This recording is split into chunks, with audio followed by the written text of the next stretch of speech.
সবটুকু ভালোবাসা নিংড়ে দেওয়ার পরও আমার হয়ে থাকতে পারিনি, সে আমার কেউ না।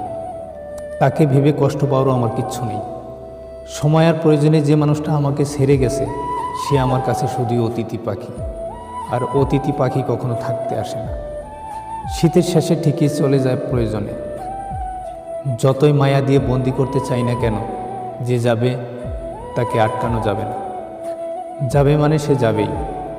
যে ছেড়ে যাবার সময় আমার সবটুকু অনুনয় উপেক্ষা করে চলে গেছে, সে আমার কেউ ছিল না, হবেও না আর কখনো। তাকে ভেবে পাগলামি করে লোক চোখে 16 আনার জীবন 4 আনা নামিয়ে নিজের ব্যক্তিত্ব নষ্ট করা বোকামি ছাড়া আর কিছুই না। যে মানুষ ভালো থাকার জন্য খুন করে গেল অতীতের সব অধ্যায়, তাকে মনে করে এখন তুমি কেমন আছো, কোথায় আছো, আমাকে কি একবারও মনে পড়ে না? এসব কথা ভেবে সময় নষ্ট করার মতো সময় একসময় বোকা বানাবে। কারণ যে একবার মায়ার চাদরে নালিশ না রেখেই চলে গেল, সে আর জানান দিতে আসবে না কেমন আছে, কোথায় আছে। হারিয়ে যাওয়া মানুষ আর ছিঁড়ে যাওয়া সুতো যতই জোড়া দেই না কেন, গিট্টু থেকেই যায়।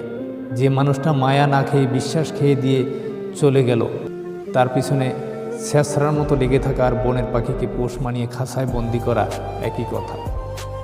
যে পাখি সুযোগ পেলে ঠিকই পালিয়ে যাবে।